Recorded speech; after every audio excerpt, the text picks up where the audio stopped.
Hey folks, I'm back in the shed and I've been spending some money. Let me show you what I've got. It's in this box. I better get the stuff out of the box, hadn't I? Yep, here it is. I've gone full Denali. I've got the Denali CANsmart in here. I'll just go and get it out the packet. One CANsmart and its little wiring loom and cable ties and stuff like that. In terms of the lighting, what I've got are two D4 spotlights and one B6 brake light.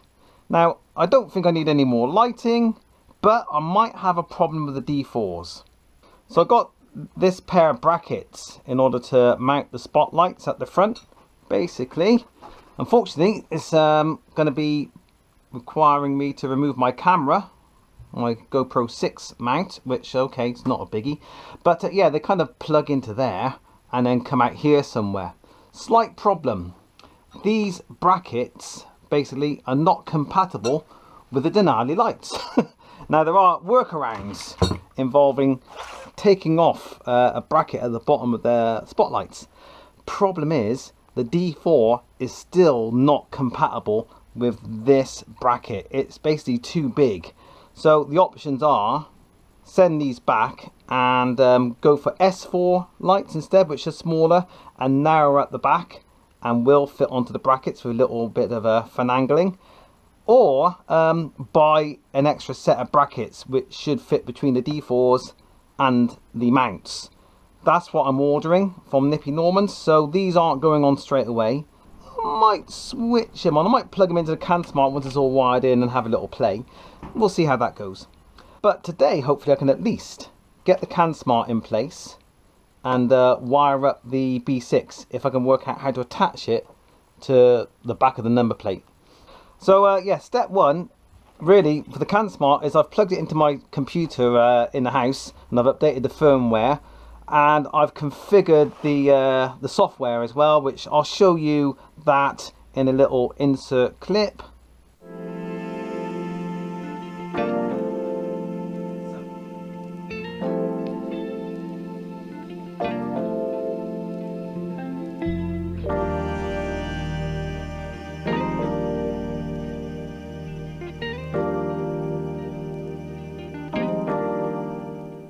And the next step is to try and put this somewhere on the bike.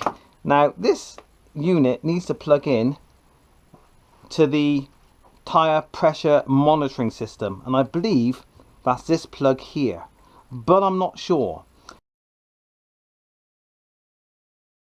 That might be it. Yeah, that might be it. I reckon that's the one. Next, disconnect the battery.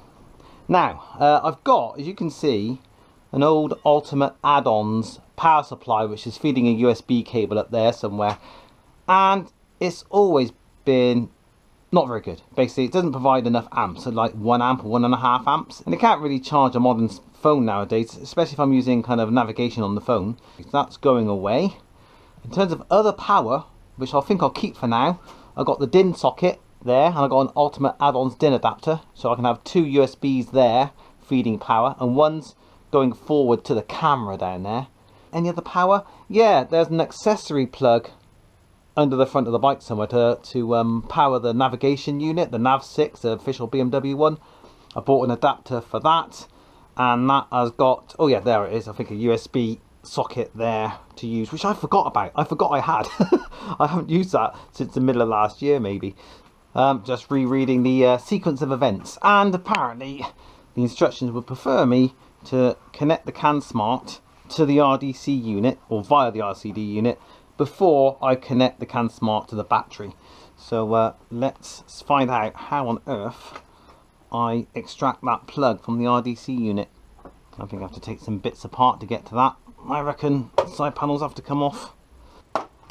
Okay, there we go. Side panel. Now, does this help at all? No. This is as hard as nails attached to the bike with some more bolts. What I'm hoping is that there's some bolts here to hold this down in position. Oh, there you go, there's the side panel. Oh yes, nice big Torx bolt there. So that's promising. Okay, hopefully then. The only thing I'm slightly worried about is It looks like this whole assembly is part of the seat lock, so I really hope I don't mess anything up here. Oh, there we go. So as you've seen from other CANsmart videos, we've kind of got 4 circuits here. The longest one and the shortest one, which are the red circuits. You can see the red cable there, and the white circuit, which is a white cable there. Longest, shortest there, the light ones. I can't remember the order for the other 2, but I'm not plugging anything in yet, so I'm not going to panic. But one's horn and one's brake light. These 2 cables with the plugs on comprise the pass-through through the RDC, and kind of through this and back into the bike again. This one and that one has to go together. All these cables are quite stiff, so it's a bit awkward getting everything where you want it to be. So I think that's it, essentially. CANsmart in line. Well, actually, that's possible.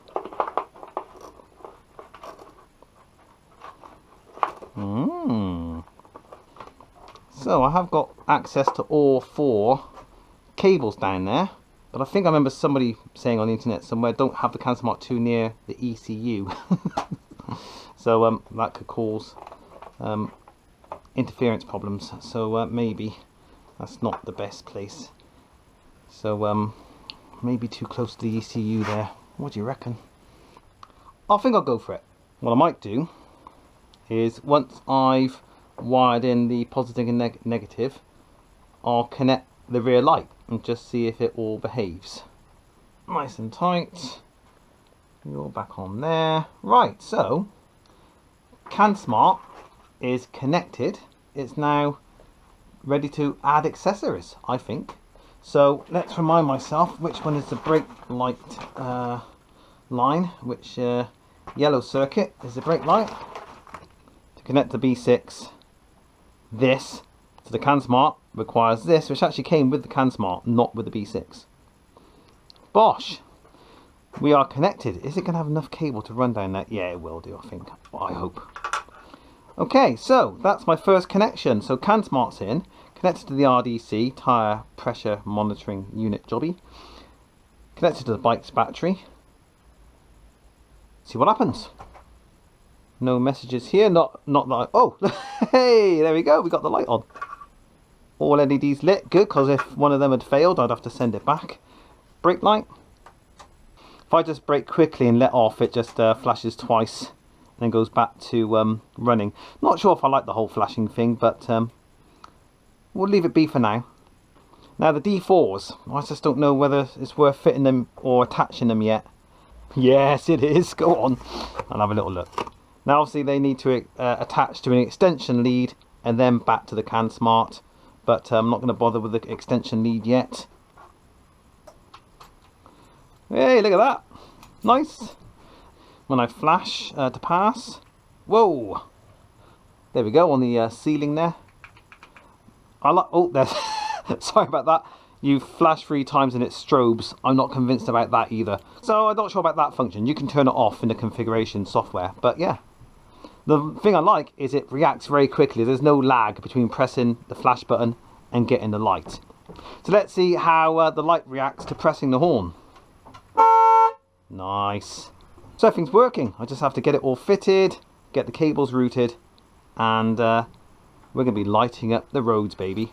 Like it. Can I put you like this? Ah, there we go. Look at that. So I put you across there, hopefully. Nice. I see a bit of red cable, but who's going to see that standing up by the bike? Nobody. I think I'm fairly happy with that, but let's just have another little look-see. Yeah, I think it's going to be good enough. Indicating should turn that light off. I think when I indicate right. Yes, it does. Nice. I like how it come back to brightness slowly when I cancel the indicator. Nice. When I indicate left, nothing should happen, because that'll be on the right hand side of the bike. And when I go for hazards, it should flash alternately with the hazards. Don't know if I'll stick with that. Looks okay, I suppose. Yeah, that's right. So yeah, all the electrics work. Lovely job. That's not good. I think I'll have to take the mud guard off to feed the cable through nicely. Why would they design this to be smack bang in the center of the light unit, which is where the reflector hangs from? So this cable backs up onto the reflector mount and kind of gets in its way. That's not well designed. So I'll have to get the bike out really ultimately for you to see this, but the B6 actually partially covers the reflector. It doesn't fit. You know what I'm going to have to do? I think I have to buy a new number plate, because I do have clearance at the top. I do have about a centimetre at the top, and I think that's all the clearance it needs. So the problem I got is the number plate is mounted a bit too low. So add the cost of a number plate to the total cost of this Denali gear, which by the way set me back, I think it was £664. Cha-ching! That's including those mounts, but not including the extra brackets, which is 28 quid from Nippy Norman's. So yeah, new number plate I think, and I hate drilling number plates because they always seem to crack when I do it. Interesting to know, we kind of got little pockets there. So once I put the white side panel on there, potentially if I got some sort of electronic component I need to hide away, I might be able to stick something in these little spaces.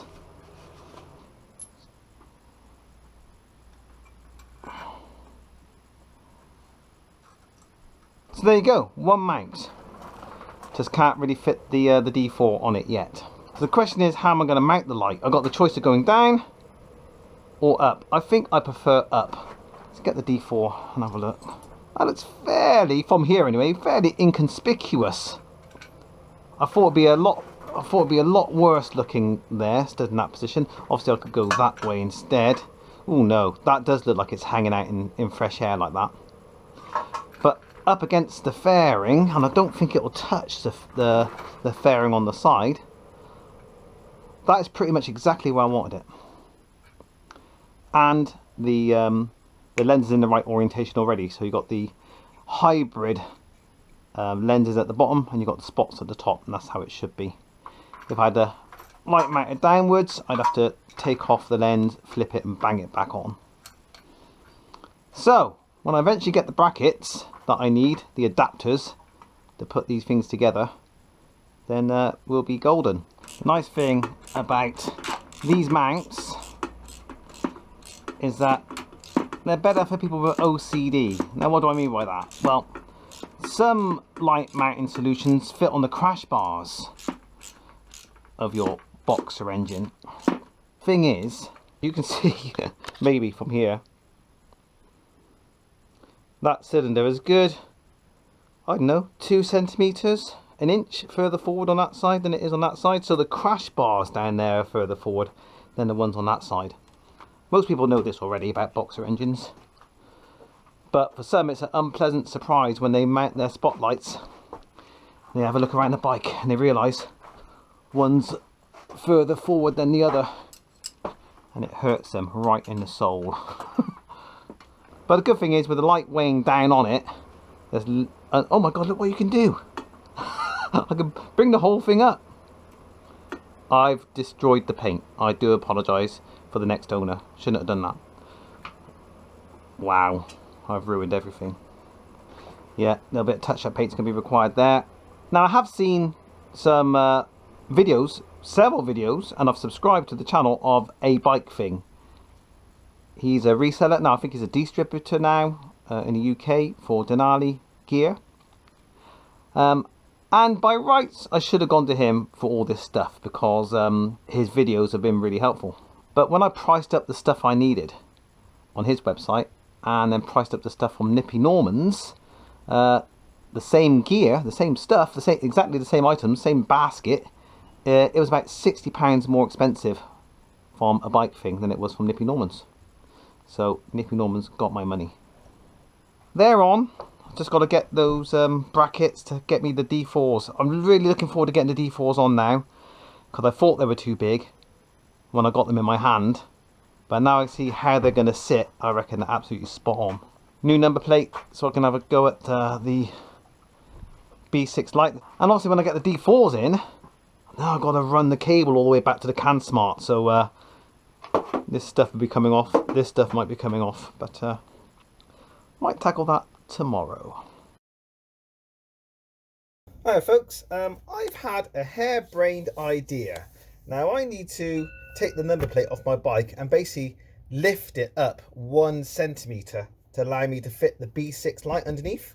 Now this is not my actual number plate, my normal number plate. This is a spare, because I've got the idea, in order to make the holes, rather than drilling them, which always ends up with cracked number plates, especially in my experience anyway, because I don't obviously do a very good job of it, I'm going to use a soldering iron and burn the holes into the plate.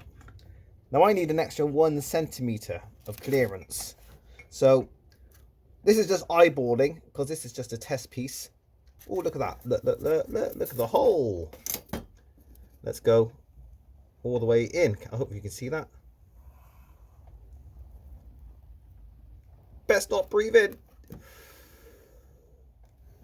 I've got a wet sponge as well, which is used for soldering. Don't know if it's going to get the plastic off the tip, but it'll do for now. I've got a plastic scraper here, and hopefully I can get rid of the... Look at that. A perfect ring of melted plastic. So here's my actual number plate, and I've gone and put the holes in. What I need to do is position the B6 and mark the holes. I can draw a line, and I'll aim for the middle of that line with my trusty soldering iron. Do be very cautious about fumes if you're doing this. Do make sure your area is ventilated, and I've got the door open a little bit in the shed. Yeah, number plate in place. Now, to be honest with you, I'm glad I've done a test run, and this is now a throwaway number plate, because the B6, I don't think from here, oh actually it's pretty level, I think. That's good news. It's just the lead I've got to feed back now.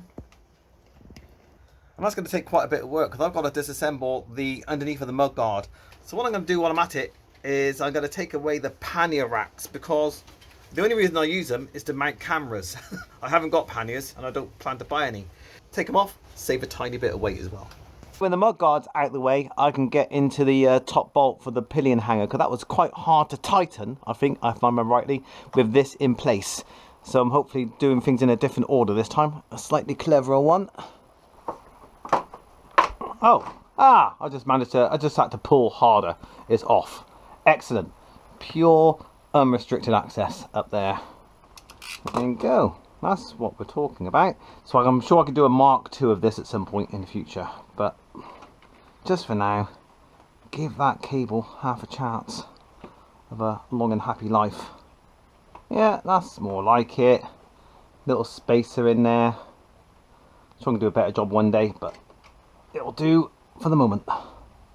And if I'm a little bit cleverer, I don't even really need an extra cable tie, because I'll just feed it up behind the existing cables. Oh, sorted. That I think is super funky.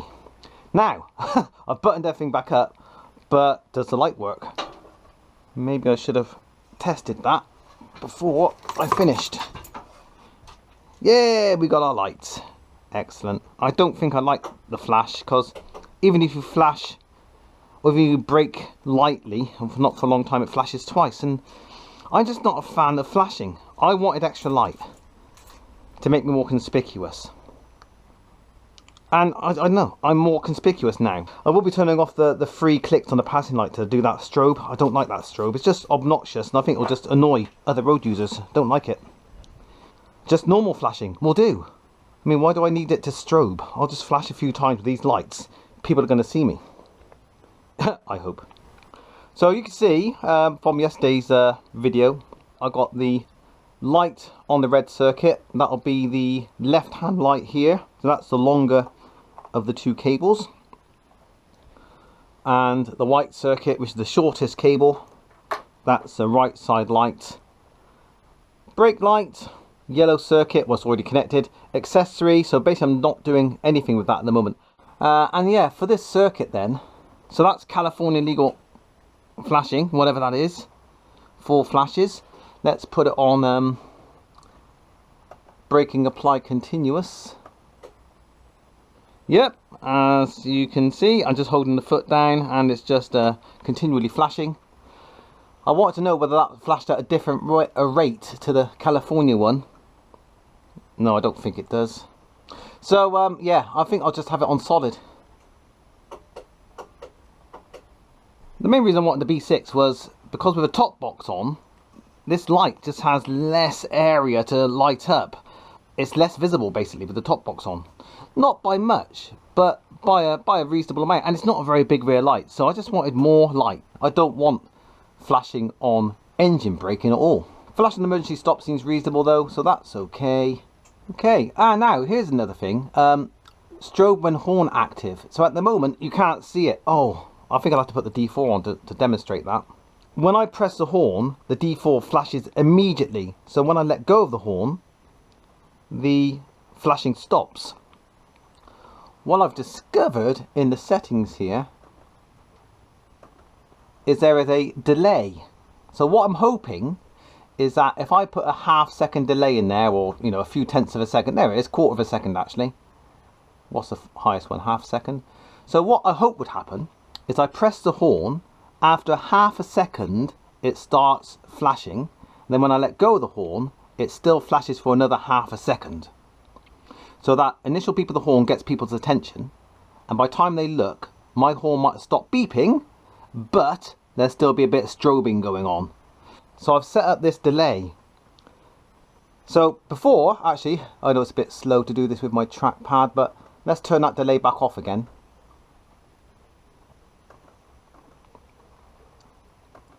So what I noticed yesterday was, yeah, as soon as I beep and then let go, that's the amount of time the light strobes for. So if you beep and then someone turns around, they're not going to see the strobing because you would have stopped beeping. So I'm hoping then, if I put this delay on, that it will keep strobing for half a second after I let the button go. Oh, great. Okay, the delay isn't working like I thought. It looks like I have to have the button pushed in for half a second before it starts flashing. That was not the delay I was hoping for. So I'm going to have to do it to demonstrate it. But I think the problem is, as soon as I let go, the strobing will stop. Yeah, so that is the opposite of what I wanted. That's made things worse. So that's a shame. That's a request I'm going to make, I think, to CANsmart, or Hex Easy Can. It's Hex, the company. This delay, I want it to be a delayed start and a delayed finish. Okay, it's about 10 minutes after I finished the last video. But to get to this stage did not take a lot of effort. I first removed the side panel here, just 2 bolts. That's done.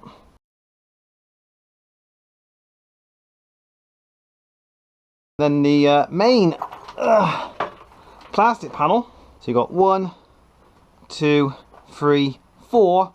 I just got to be a bit careful putting it. I think I had to pull that backwards before I pulled it out on that little clasp. Then it just kind of went straight out on these 3 clasps, and that's it. Side panel off.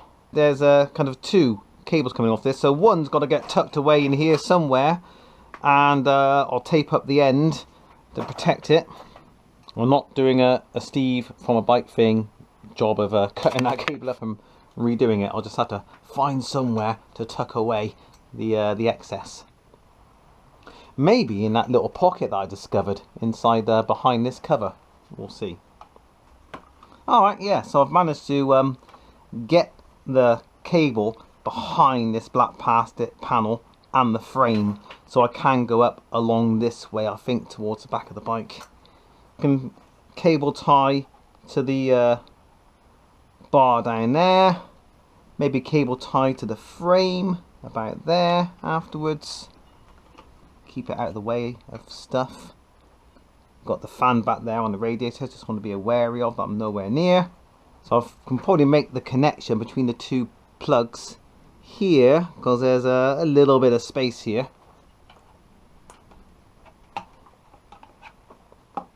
There you go. So that can sit in there.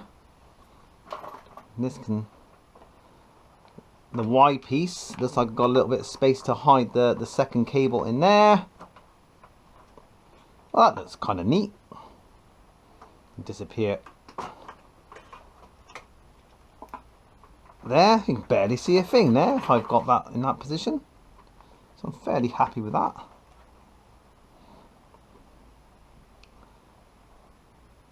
We're done. Pretty much done. Obviously I've got a lot of excess cable which I've got to tuck away. A lot of excess cable. Behind this panel here, I just wonder if I can tuck the cable away there somehow. But if I feed it back in from where it came in, I think we got something. I think I can make this cable live in this little space. We got it going. I think we're good. Well, if the seat sits properly with this cable connected, let's have a look. Can't see it. Yeah, that's good. The seat itself, oh, look at that rubber bung there. The seat doesn't sit flush with the frame rail, so there is space for the cable. Bloody sussed it, mate. Job done. Oh, that is excellent. So this panel kind of wraps around underneath, so there's just no way that cable's gonna appear. So a bit of cable tying at the front. Once I got the bracket on, I'll cable tie a bit better down. Well, I'll cable tie this end. I've still got slack, obviously it's not too tight for that cable tie. So yeah, that'll do for this side. Honestly, I don't think I need a cable tie here because it's behind this bit of plastic. I forgot I had these little Velcro straps, so I can use that there. I need to stop recording now because I've got the radio going on in the background and I do not want a copyright strike, so I need to keep talking until I press the stop button. Goodbye. The Y piece, let's tape that up, and that just hides in the little space under the tank, which is also good news. Right, for the right side here, obviously the lamp is hanging loose until I get the bracket. But I've just fed the cable just here, if it's in focus, and then again behind the intake there, and it's gonna come out. Here we are. So there we are, just tucked underneath this little sharp piece of plastic, but it's kind of wedged behind it. Should be fine. And it's going on the top of this little plastic bracket mounting thingy, then obviously back towards the light. So that's good. Coming back here, and then I'm going to go underneath the side panel there as before. Woo, let's go. So there we are, finished article. You got the cables coming out from my little storage space under the side cover, back into here. Lovely job. Same on the other side. That's gone forward and it's ready for the brackets, as I keep saying, so I can finally mount the D4s properly. But yeah, we're basically finished. That's a bit of fine tuning for now. These two cables that are kind of hidden behind here, they were both in front of this hinge that moves when you unlock the seat, and I think they were kind of getting in the way of the hinge when I tried to unlock the seat. So I fed this cable underneath that hinge now. This one's just pushed back a bit, and now when I turn the key, plenty of space. Yeah, I think they were binding a little bit, a bit squashed under the seat, which I couldn't see because the seat was on. So that bit's sorted now. Everything's fairly tidy under there in that little space. Yeah, I think we're pretty good. Right, going again. Bye-bye. Oh, by the way, yeah, handguards fitted.